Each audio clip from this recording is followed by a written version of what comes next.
Due to some nasty weather in Washington, some of my packages will be delayed until Wednesday.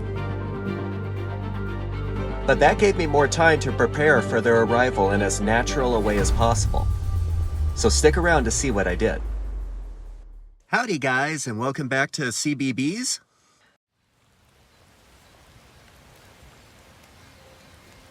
I took a walk around the property to see what natural flowers were in bloom already. I have plans to plant some black-eyed Susans around these stumps, as well as some other flowers too that the bees like. In June, I'm going to plant some sunflowers somewhere along this field to give the bees a natural nectar flow in the fall. Our pear trees are starting to bloom. But currently, the flowers are not what the honeybees favor. There are some dandelions, but not enough to satisfy a hive, let alone 3. So that means I'll need to feed the bees heavily for a couple weeks, until the next blooms come into season. As I walked around further, I noticed something. Our mason bees had hatched out a while ago, and apparently have already established a nesting tube of their own to lay eggs. I was very encouraged to see this. Every one of them looked at me as I approached with the camera. They are stingless, so they are not aggressive, but they are cautious just the same. So later that day I checked to see if I could see them from foraging, and they were all in the dandelions. With sweat bees. So even though I didn't get honeybees yet, my native bees were already getting started with their nest building and egg laying, which is what all this pollen is for.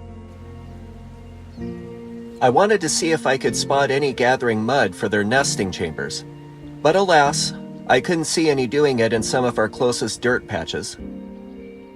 This is what gives mason bees their name, because they use mud to line their nest and then seal it off after all their eggs are laid. But now to prepare for flower planting. If I want to plant flowers where I want to plant them, I can't have these berry vines and dead brush here. According to our fire jurisdiction, it was a burn day today. I had a lot of berry vines and dead brush to get rid of from last year. The easiest way to do that is to burn them while they are still moist from the morning dew. That way the fire doesn't get out of control. The ash will fertilize the flowers after planting them. And I have to admit, it was pretty fun.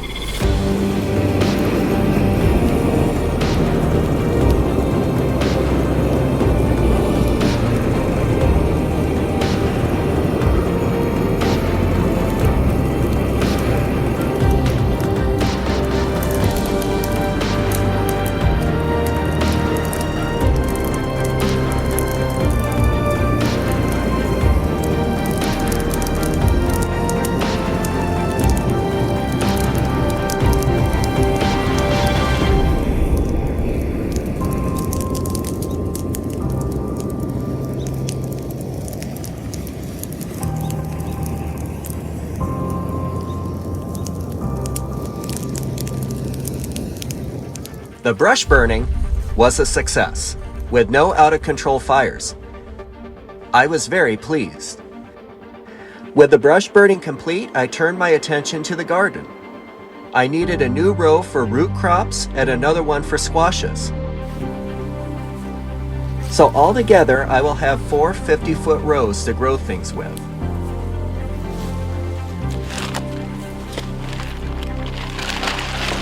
I uncovered the tiller, and with a little coaxing, get started. This is one of the many steps I'm taking to cultivating a bee-friendly ecosystem. Not only is the garden good for us, but the things we are going to grow here is also good for the bees as well.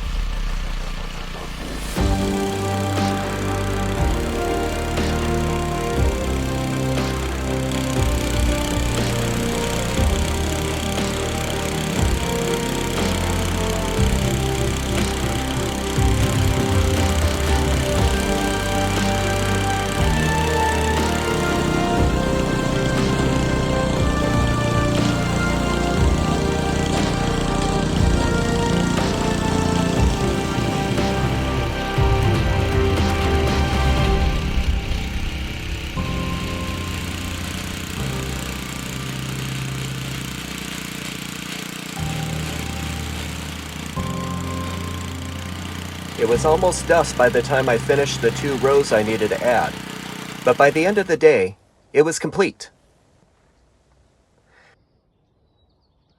The next day, I quickly checked the mason bees again, but this time they weren't as active.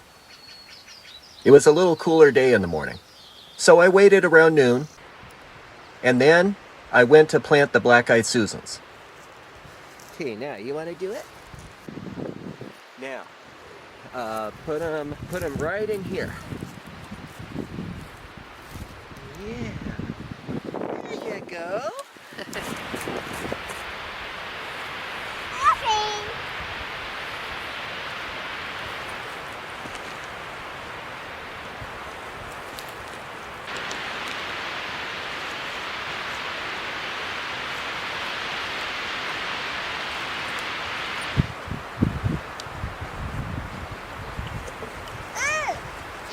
Yeah.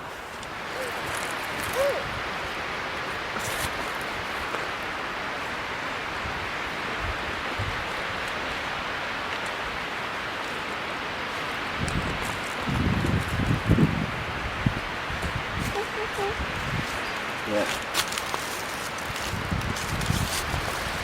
There you go. Right now, along here for the dirt.